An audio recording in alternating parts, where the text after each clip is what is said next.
grassroots problem here is the lack of information, clearly. Sex education is lacking in Sri Lanka and it shows.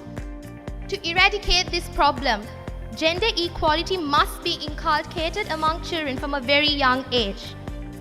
The future of the world belongs to the youth of the world.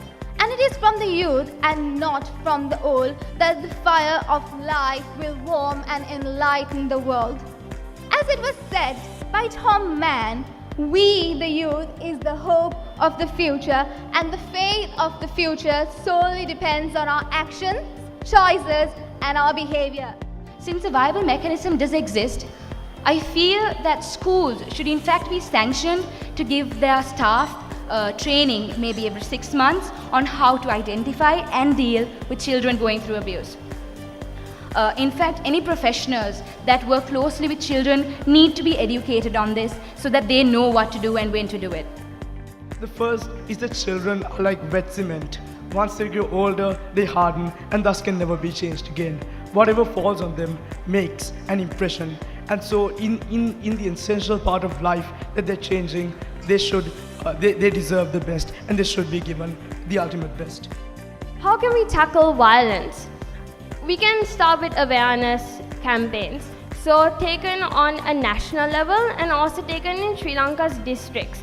Because the more people we get involved, the more incidents that we can prevent from happening.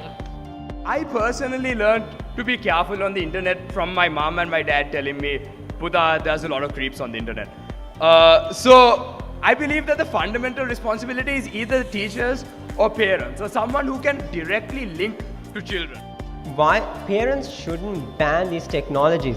These technologies is necessary for the youth of Sri Lanka to win tomorrow's world. However, parents must explore these new technologies alongside the children, agree on boundaries and monitor their presence.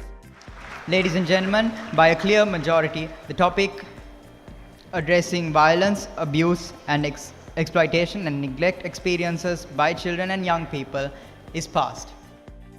And whilst there are 600 of you here in this room, tent, there are over 3.2 million young people in this country, and you're a key part of over 340 million adolescents or young people in South Asia.